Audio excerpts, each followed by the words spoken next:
Hello అండి. This is doctor Shweta. మాది తాడేపల్లి. మా పాప మనస్విని రీసెంట్గా గోల్డెన్ ఐ అకాడమీలో జాయిన్ చేశాము with an ambition of her becoming an IITian. So I took a very right choice. కొత్త అడ్మిషన్ అయినా సరే గుణ మ్యామ్ అండ్ అదర్ ఫ్యాకల్టీ అందరూ పాపలో ఉన్న ఇంట్రెస్ట్, పాపలో ఉన్న టాలెంట్ గమనించి స్టాఫ్ ఇంకా బెటర్గా గైడ్ చేశారు. ఇంకా బ్యాచెస్ అవి డివైడ్ చేశారండి.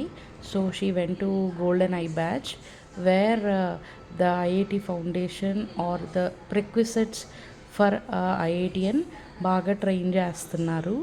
They are very thorough in teaching and ఏదో హడావుడిగా చెప్పేయాలి, ఏదో ఒకటి తోసేయాలి అన్నట్టు కాకుండా ఒక పర్ఫెక్ట్ ప్లాట్ఫామ్.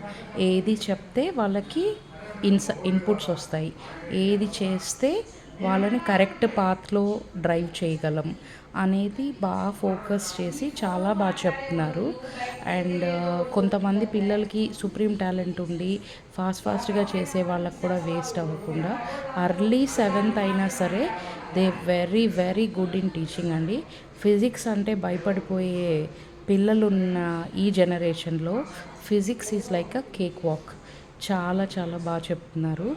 అసలు without second choice this golden eye academy is a very good platform for the kids who want to achieve IIT. చాలా బాగుందండి. టెస్ట్లు పెడతారు, మళ్ళీ వాటిని రివ్యూ చేస్తారు, ఎక్కడెక్కడ మిస్టేక్స్ చేస్తున్నారు అనేది కరెక్ట్గా చెప్తున్నారు. పిల్లలకి ఒక బుక్ పెట్టి వాళ్ళు ఎక్కడ తప్పు చేస్తున్నారో అవి నోట్ చేసుకోమని. So they are building a strong foundation for our next future generation. India ఎలా అయితే ముందుకి పేవ్ అవుతుందో future IITians necessary for a good India build చేస్తున్నారు. So without second choice you can go for golden eye academy. Thank you.